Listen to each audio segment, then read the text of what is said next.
ഇന്ന് നമ്മൾ പറയാൻ പോണത് അതിനു മുമ്പ് ഒരു കാര്യം പറയട്ടെ. ഈ വീഡിയോ കാണാൻ തുടങ്ങുമ്പോൾ തന്നെ ഞാൻ നിങ്ങൾക്കൊരു മെസ്സേജ് തരണം. കാരണം എന്താ വെച്ചിട്ടുണ്ടെങ്കിൽ നമ്മുടെ വീഡിയോയിൽ ഈ കഥകളൊക്കെ പറയുമ്പോൾ അതിലൊരുപാട് പരിപാടിയുടെ കാര്യങ്ങളും പോഷണ കാര്യങ്ങളും അതുപോലെ തന്നെ ഓറൽ സെക്സ് ചെയ്യുന്നതും പിടിച്ച് അങ്ങോട്ട് ചെയ്യുന്നതും ഇങ്ങോട്ട് ചെയ്യുന്നതും ഒരുപാട് സംഭവങ്ങൾ നമ്മൾ പറയും. പക്ഷെ അതൊക്കെ കേട്ടിട്ട് നിങ്ങൾക്കൊക്കെ വീട്ടുകാരില്ലേ, കുടുംബക്കാരില്ലേ, നിങ്ങളൊക്കെ എവിടെ നിന്നാണ് വന്നതെന്നൊക്കെ ചോദിക്കുന്നവരുണ്ട്. ഞാൻ പറയട്ടെ, നമ്മളെല്ലാവരും ആ ഗുഹയിൽ നിന്ന് വന്നവർ തന്നെയാണ് എന്ന് വിചാരിച്ച് ഇതൊക്കെ പറയാൻ പാടില്ല എന്ന് എവിടെയും ഒരു സ്ഥലത്ത് എഴുതി വെച്ചിട്ടില്ല. ഇതൊക്കെ നമ്മൾക്ക് അറിയേണ്ട കാര്യങ്ങൾ വിധത്തിൽ നമ്മൾ പറഞ്ഞു തരുന്നത് മാത്രം. അതൊക്കെ നമ്മൾക്ക് വളച്ചൊടിച്ച് പറയാൻ നമുക്കറിയില്ല. എല്ലാം സ്ട്രൈറ്റ് ആയിട്ട് പറയും. അതുപോലെ അത് കേൾക്കാനായിട്ട് ഇങ്ങനെ സ്ട്രൈറ്റ് ആയിട്ട് പറയുന്നത് കേൾക്കാൻ ഇഷ്ടമുള്ള ആൾക്കാർ ഒരുപാടുണ്ട്. സ്ട്രൈറ്റ് ആയിട്ട് പറഞ്ഞ് കേൾക്കാൻ പറ്റാത്ത ആൾക്കാർ ഇതൊന്നും ആസ്വദിക്കാൻ കഴിവില്ലാത്തവരായിട്ട് ഞാൻ കാണും. അപ്പോൾ അതുകൊണ്ട് നിങ്ങൾ എത്രയും പെട്ടെന്ന് സിപ്പ് ചെയ്ത് പോവുക. കാണണ്ടാന്ന് എന്തിനാണത്? നിങ്ങൾക്ക് ഇഷ്ടമില്ലാത്ത ഒരു വീഡിയോ അല്ലെങ്കിൽ അതിൻ്റെ കാണേണ്ട കാര്യം നിങ്ങൾക്കില്ലല്ലോ. നിങ്ങൾക്ക് അതിനുള്ള സ്വാതന്ത്ര്യമില്ലേ? അപ്പോൾ അതുകൊണ്ട് നമ്മൾ പറയുന്ന സംഭവങ്ങളിൽ പൂശലും വെടിവെപ്പും കള്ളവെടിയും അവിഹിതം എല്ലാം നിറഞ്ഞതാണ്. അല്ലാണ്ട് കഥയില്ല. ഉള്ളത് ഞാൻ ഓപ്പണായി പറഞ്ഞത് മാത്രം കേട്ടോ. അപ്പോൾ അതിൽ നിങ്ങളാരും മുഖം ചുളിച്ചിട്ട് കാര്യമില്ല. അങ്ങനെ മുഖം ചുളിക്കുന്നവരുണ്ടെങ്കിൽ നിങ്ങൾ ആദ്യം തന്നെ ഒന്ന് ചിന്തിക്കുക. എന്താ നിങ്ങൾ ചിന്തിക്കുന്നത് വെച്ചിട്ടുണ്ടെങ്കിൽ, സെക്സ് തെറ്റാണോ?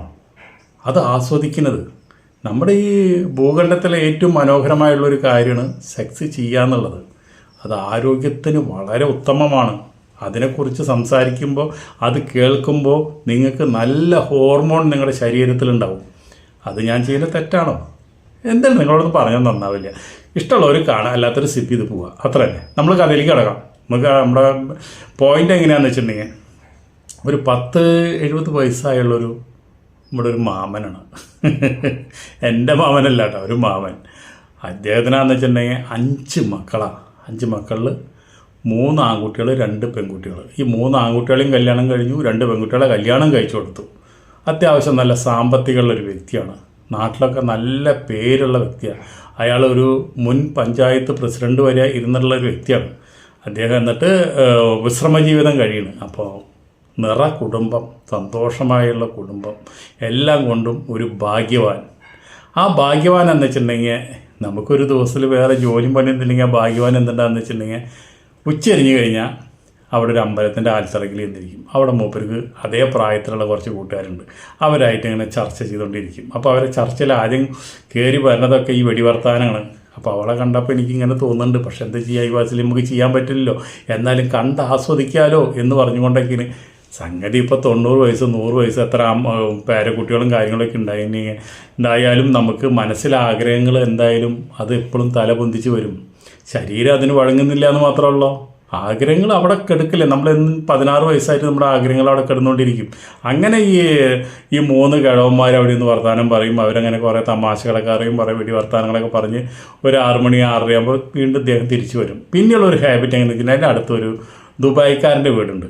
ആ ദുബായ്ക്കാരൻ ദുബായിലാണ്. അദ്ദേഹത്തിൻ്റെ ഭാര്യയുണ്ട്, അദ്ദേഹത്തിനൊരു ചെറിയ കുട്ടിയുണ്ട്. അപ്പോൾ പകൽ ഉച്ച വരെ എന്താ വെച്ചാൽ ഈ കുട്ടീനെ കളിപ്പിച്ചിരിക്കും. അവിടെ പോയിട്ട് അടുത്ത വീട്ടിൽ പോയിട്ട്. ഇവിടെ പേരക്കുട്ടികളൊക്കെ ഒരുപാടുണ്ട്. എന്നിരുന്നാലും ഈ കുട്ടീനെ കളിപ്പിക്കുമ്പോൾ ആൾക്കെന്ന് വെച്ചിട്ടുണ്ടെങ്കിൽ ആ ദുബായ്ക്കാരൻ്റെ ഭാര്യയ്ക്ക് അത്യാവശ്യം അവിടെ അടുക്കള പണിയൊക്കെ ചെയ്യാം, അലക്കണമെങ്കിൽ അലക്കാം, കുളിക്കാം. അതൊക്കെ ഈ കുട്ടീനെ ഇദ്ദേഹം കളിപ്പിച്ചിരിക്കുമ്പോൾ അതൊരു അനുഗ്രഹമാണ്. അങ്ങനെ ഇരിക്കുന്ന സമയത്ത് ഒരു ദിവസം അതുപോലെ തന്നെ ദുബായ്ക്കാരൻ്റെ ഭാര്യയാണല്ലോ, വയസ്സായ ആളാണോ എന്താണോ എന്ന് നോക്കില്ല. എന്തെങ്കിലും ഒന്ന് മാറാമല തട്ടാനായിട്ട് ഒരാളവിടെ ഉണ്ടല്ലോ എന്ന് വിചാരിച്ചിട്ട് ഈ മാമനകത്തേക്ക് വിളിക്കലും മാമനെ കെട്ടിപ്പിടിച്ച് മാമനൊരു കിസ് കൊടുക്കണം. മാമൻ അങ്ങോട്ട് ഉണർന്നു. മാമന് ഭാര്യ ഉണ്ട് കേട്ടോ അവിടെ, അതൊക്കെ വേറെ കാര്യം. ഭാര്യയായിട്ട് ഇപ്പോൾ ഒരുമിച്ച് കിടക്കണമെന്നില്ല, സെപ്പറേറ്റായി കിടക്കണം. എന്നിരുന്നാലും മാമനങ്ങോട്ട് ഭയങ്കര ഇഷ്ടമായി. മാമനെന്ത്, ഇവൾക്ക് അതിനേക്കാളും വലിയ കമ്പി ഭർത്താവ് ഇല്ലല്ലോ. അപ്പോൾ കിടാവ് ഉറങ്ങി കഴിഞ്ഞപ്പോൾ മാമനെ കയറി പിടിച്ച് പരിപാടി ചെയ്യാൻ നോക്കി.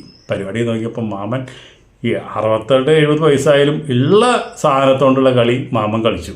അപ്പോൾ വായിക്കാൻ്റെ ഭാര്യ പറഞ്ഞു, പോരെ മാമ, ഒന്നും കൂടിയൊക്കെ ഒന്ന് സ്റ്റഡി ആവുക, ഒന്നുകൂടിയൊക്കെ ഒന്ന് ഊർജം കിട്ടട്ടെ. എനിക്ക് പോയില്ല, മാമന് പോയി, മാമൻ്റെ വേഗം അവസാനിച്ചു. അതുകൊണ്ട് ഒന്ന് സുഖം കിട്ടാൻ വേണ്ടിയിട്ട് ഒന്നും കൂടി നല്ല ഫുഡൊക്കെ കഴിച്ചിട്ട് മാമ വാട്ടാന്ന് പറഞ്ഞു. എന്നിരുന്നാലും മാമൻ പറഞ്ഞൊരു കാര്യം ചെയ്യാം, ഞാനൊരു കാര്യം ചെയ്യാം, ഇപ്പോൾ ഇതുകൊണ്ടല്ലെങ്കിൽ എനിക്ക് എൻ്റെ നാവുകൊണ്ട് ഞാൻ നന്നായി പരിപാടിയൊക്കെ ചെയ്ത് തരാമെന്ന് പറഞ്ഞു. അത് വേണ്ട, ഇതന്നെ മതി, ഇത് മാമന് വിചാരിച്ചാൽ നടക്കും എന്ന് പറഞ്ഞുകൊണ്ട് ഇപ്പം മാമൻ അതൊരു ഭയങ്കര ഒരു കളിയാക്കലായി. എന്ന് വെച്ചിട്ടുണ്ടെങ്കിൽ പരിപാടിക്ക് തരുകയും ചെയ്തു, അമ്മ ഇല്ലത്തുനിന്ന് ഇറങ്ങുകയും ചെയ്തു, അമ്മാത്ത എത്തിയില്ല എന്ന് പറഞ്ഞ പോലെയായി. അത് ഈ കാര്യമൊക്കെ അവിടെ അമ്പലത്തിലിരിക്കുന്ന ഒരു കൂട്ടുകാരനോട് പറഞ്ഞു. കൂട്ടുകാരൻ പറഞ്ഞു അതിനിപ്പോൾ എന്താ വിഷമം, നമുക്ക് 70 അല്ല 90 വയസ്സായാലും നല്ല ലിംഗം നല്ല വടി പോലെ നിൽക്കുന്ന ഗുളികകളുണ്ട്. ഞാനത് കഴിച്ചിട്ടല്ലേ എൻ്റെ ഭാര്യനെ എപ്പോഴും പരിപാടി ചെയ്തുകൊണ്ടിരിക്കുന്നത്. കള്ളവടി കിട്ടി കഴിഞ്ഞാൽ അതിനും പോകണുണ്ട്. അതൊക്കെ ഈ ഗുളിയാണ് എൻ്റെ ഏറ്റവും വലിയ ശക്തി എന്ന് പറഞ്ഞു. അപ്പോൾ പറഞ്ഞു ഈ ഒരു കാര്യം ചെയ്യും, 2 ഗുളിക എനിക്കെന്താ, ഞാൻ ഈ ഗുളിക കഴിച്ചൊന്ന് വളരെയധികം ഒന്ന് ചെല്ലട്ടെ എന്ന് പറഞ്ഞു. അപ്പോൾ അങ്ങനെ ആ കൂട്ടുകാരൻ 2 ഗുളിക, കൂട്ടുകാരൻ കഴിച്ചുകൊണ്ടിരിക്കുന്ന 2 ഗുളിയും നമ്മുടെ മാമന് കൊടുത്തു. മാമന് വലിയ സന്തോഷമായി.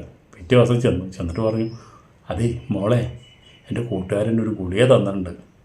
അപ്പോൾ പറഞ്ഞു എന്നാൽ മാമ അത് കഴിച്ചോ, നമുക്ക് കളി തുടങ്ങാമെന്ന് പറഞ്ഞു. 1 2 തന്നു, 2 കഴിച്ചോ, നല്ല സ്ട്രോങ് ആയോട്ടെ എന്ന് പറഞ്ഞു. മാമ 2 കഴിച്ച് അടിപൊളിയായിട്ട് പരിപാടിക്കാൻ തുടങ്ങി. അവൾ കാണിച്ച ഭയങ്കര ഇഷ്ടപ്പെട്ടു. എന്ന് വെച്ചിട്ടുണ്ടെങ്കിൽ ആകെ മാമൻ്റെ കോല് ഇത് ഇത്ര ഉണ്ടായിരുന്നുള്ളൂ. പക്ഷേ ഈ 2 ഗുളിക ഒരുമിച്ച് കഴിച്ചപ്പോൾ കോല് ഇത്രയായി, ഇത്ര നീളത്തിലായിട്ട് വന്നു. പക്ഷേ ഈ കാലക്കേട് എന്ന് പറയണതൊന്നുണ്ടല്ലോ മനുഷ്യന്, ഏത് നേരത്താണ് ഈ കാലക്കേട് നമ്മുടെ കയറി പിടിക്കാൻ നമുക്ക് പറയാൻ പറ്റില്ല.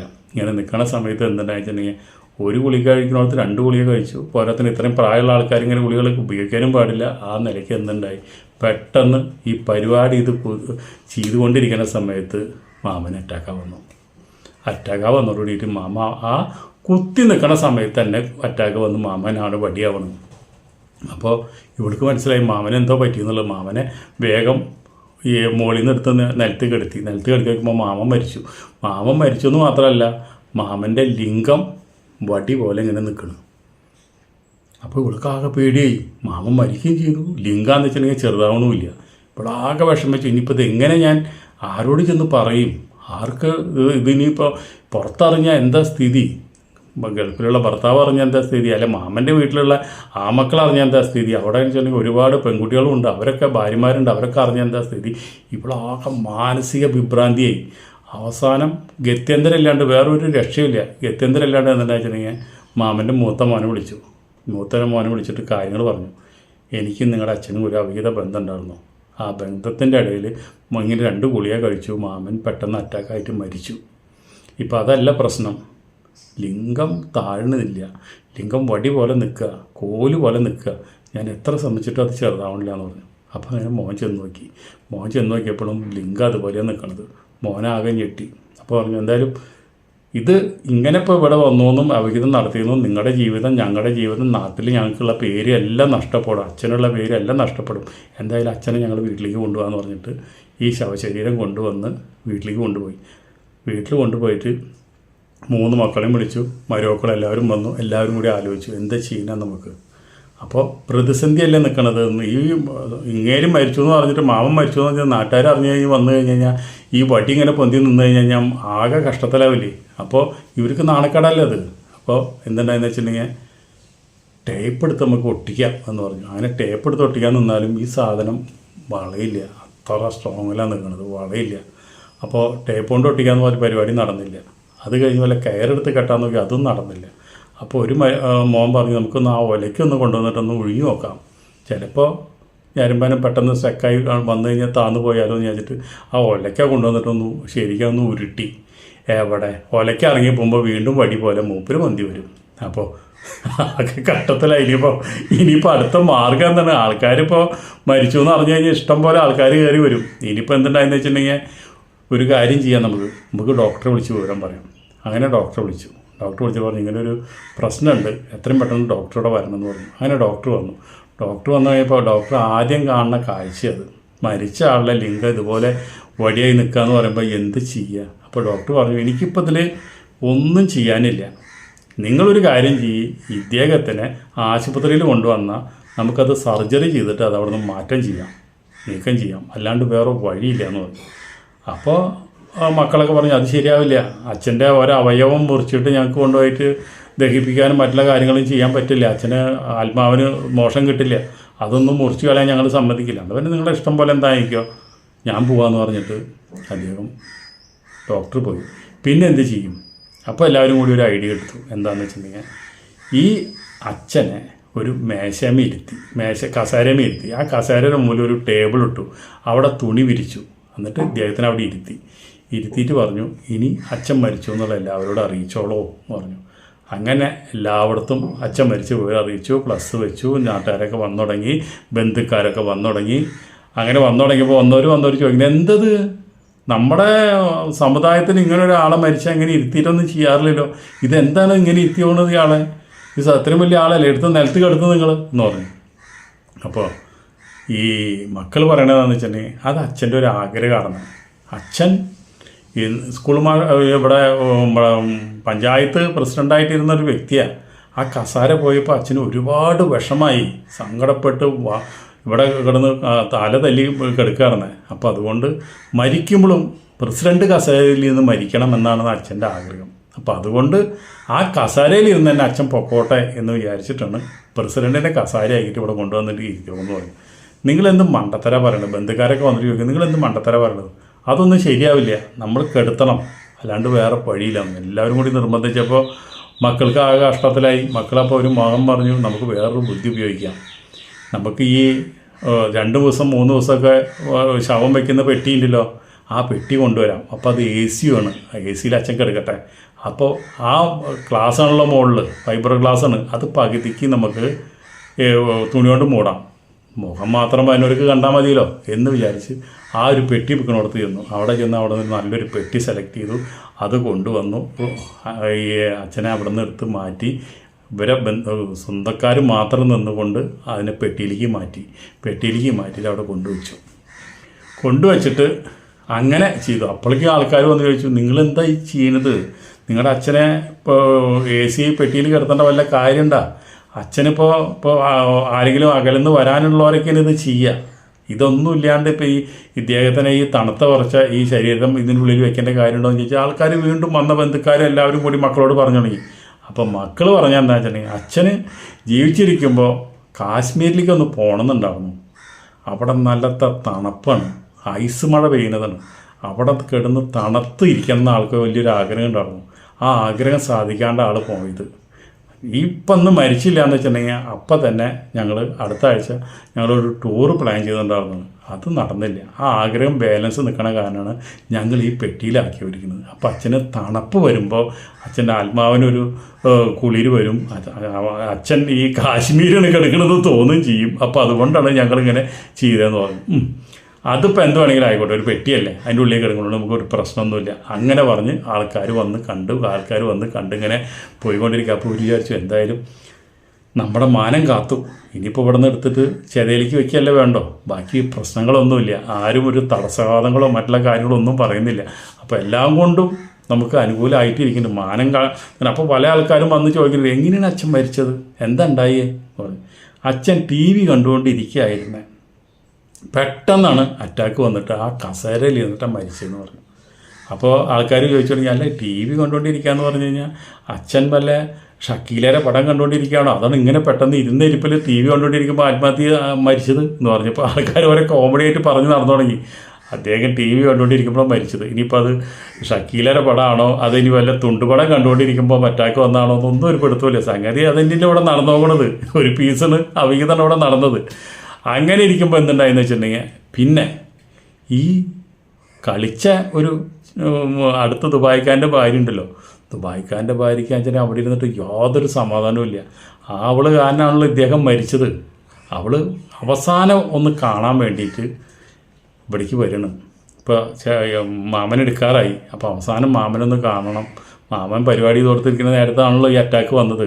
അങ്ങനെ മാമനെ വന്ന് കണ്ടിങ്ങനെ ആ ശവത്തിൻ്റെ ഈ വൈബ്രേഷനിൽ വെച്ചിട്ടുള്ള ആ AC കവാടത്തിന് മുമ്പിൽ നിന്നിട്ട് തൊഴുക.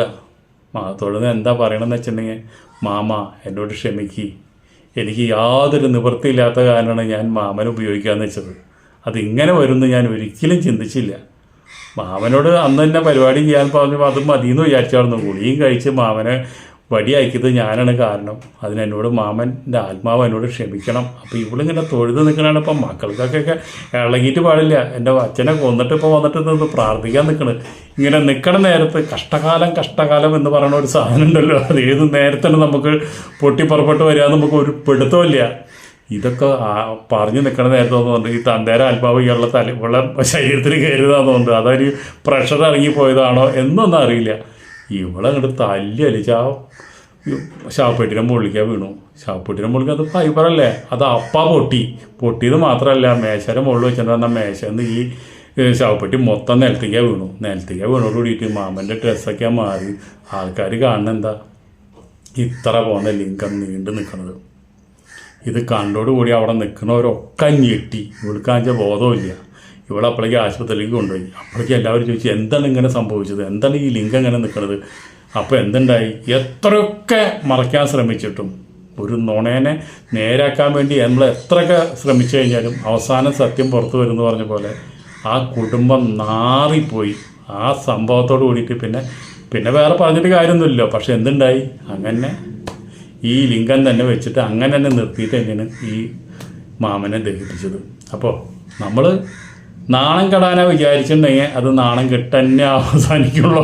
അല്ലെങ്കിൽ ഇപ്പോൾ ഈ അവസാന നേരത്ത് ഈ ദുബായിക്കാരൻ്റെ ഭാര്യയ്ക്ക് ഇവിടെ വന്ന് തൊഴാനും ഇതിന് മാപ്പ് ചോദിക്കാനും നിൽക്കേണ്ട വല്ല കാര്യമുണ്ടോ, അല്ലെങ്കിൽ പ്രഷർ ഇറങ്ങി പോകാനും, അല്ലെങ്കിൽ ഇനിയിപ്പോൾ മാമൻ കഴുത്ത് പിടിച്ചതാണോ എന്നൊന്നും അറിയില്ല. എന്നിരുന്നാലും അവസാന നിമിഷത്തിൽ ആ കുടുംബക്കാർ നാണം കെട്ടു.